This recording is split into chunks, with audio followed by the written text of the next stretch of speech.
Hello, everyone. Happy Wednesday, and welcome to season 2 of Wednesday Words of Wisdom. So, today we're going to be starting a new book entitled Great Words from Wise Women. I kind of wish, they said wonderful here, like wonderful words from wise women, wonderful words from wise women, but honestly, now that I'm saying it out loud, it's kind of a tongue twister. But I live for alliteration. But anyways, we're going to be getting into the first speech that's highlighted in this book. So this book takes us through time, through the lens of speeches given by women, throughout history. And yeah, I'm not going to read the intro just because I don't want to. So we're just going to get right into the first speech. And so what, I don't think it's the full speech, or it may be sometimes, but it's not all the time. They said they wanted this book to sort of serve as a starting point, just to introduce us to speeches by women over time, because they talk about how, historically women's voices have not been lifted up in the same way that men's voices have been. And that's a great disservice to the world. Women make up half of the world. I think it's actually a little bit more than half of the world.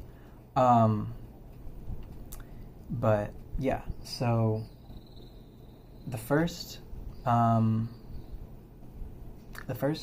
speech was given by Queen of England Elizabeth I. So it gives us a blurb, and then it gives us an excerpt from the speech. So I'm going to be reading that today. So, Elizabeth I ascended to the English throne in 1558, when she was 25, and ruled for the next 44 years. Wary of marriage, she turned down a succession of suitors, and was soon hailed the Virgin Queen, a nickname that played on her reputation as incorruptible, invincible, and loyal, always to England. Having succeeded her Roman Catholic half-sister, Mary I, Elizabeth was constantly on guard against a Catholic uprising that would challenge her power. When the Spanish Armada, a fleet of ships sent by Mary I's widowed husband, King Philip II of Spain,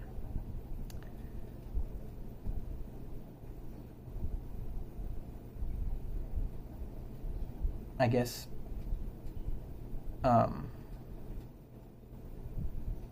Elizabeth, it's missing a word here, but Queen Elizabeth prepared for an invasion in 1588. England's troops gathered at Tilbury Camp. Many historians believe Elizabeth went among them on horseback. Some say she wore a silver breastplate over a flowing white dress, in reference, perhaps, to Edmund Spenser's epic poem, The Faerie Queen. If Elizabeth's speech was designed to unite and inspire the soldiers before battle, it was also a declaration of power. As a female ruler in a political sphere long dominated by men, Elizabeth used the language of war to both rally her troops and underscore her divine right to lead. She is there, she tells her listeners, not for recreation and disport, but to live and die amongst you all. That's why she's there.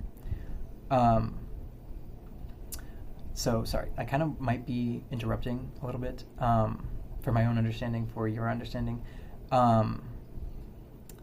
especially because sometimes the language is different. Language changes over time, and so it might sound weird. Anyways, let me continue. So she's there, she tells her listeners, not for recreation and disport, but to live and die amongst you all.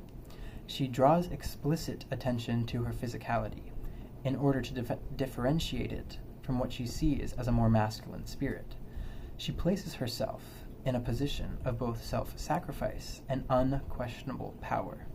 I myself will take up arms, she says. I myself will be your general, judge, and rewarder of every one of your virtues in the field. Okay, so now we're going to get into the full excerpt. Man, I can't speak today. Just crazy. I'm trying to read to you all. Okay, on the Spanish Armada, 1588. We have been persuaded by some that are careful of our safety to take heed how we commit ourselves to armed multitudes, for fear of treachery. But I assure you, I do not desire to live to distrust my faithful and loving people. Let tyrants fear.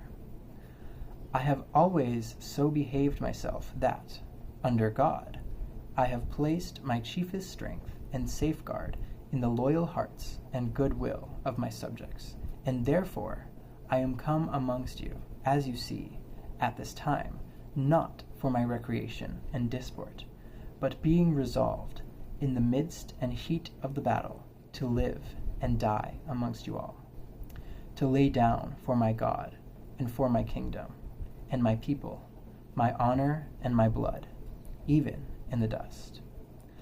I know I have the body but of a weak and feeble woman, but I have the heart and stomach of a king, and of a king of England too.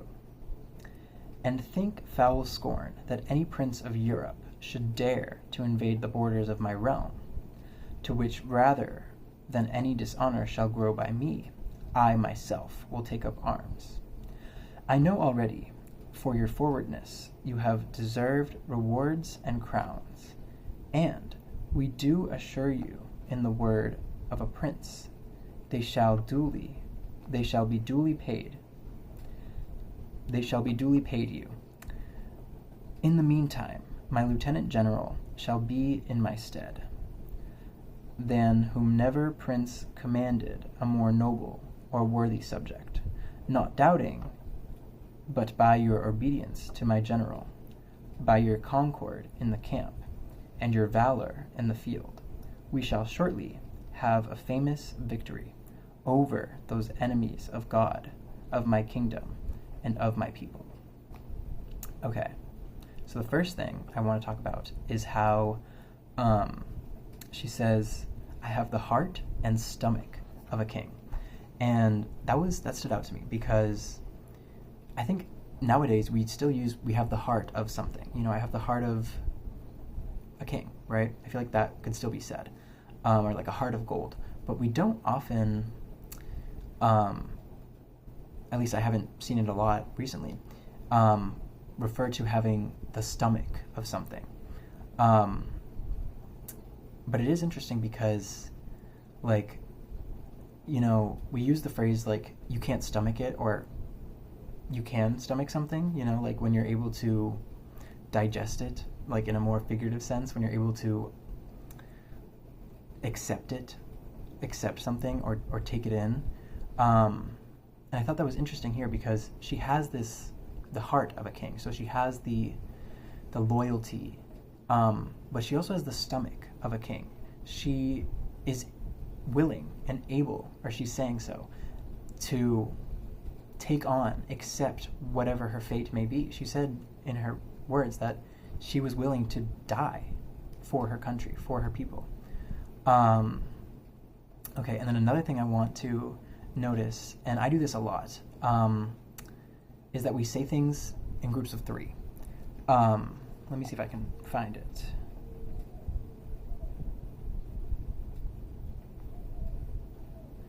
Okay, it says, by your obedience to my general, by your concord in the camp, and your valor in the field. I don't know why, but having three different similar things, like in succession, it creates such profundity. It creates it's like a very powerful technique when talking, when communicating. I don't know, there's this the magic to the number 3. And then she does it again at the end when she says, those enemies of my God, my kingdom, and of my people. And she repeats those from earlier. She says to lay down for her God, for her kingdom and her people. And I just thought that's cool, because that's something that has definitely still, stayed to this present day. This like rule of threes, like this like. Whenever I'm writing, like I always try to find like two different synonyms to a word to just give it more power and to like sort of cross a bigger spectrum of things. And I just thought that was really cool.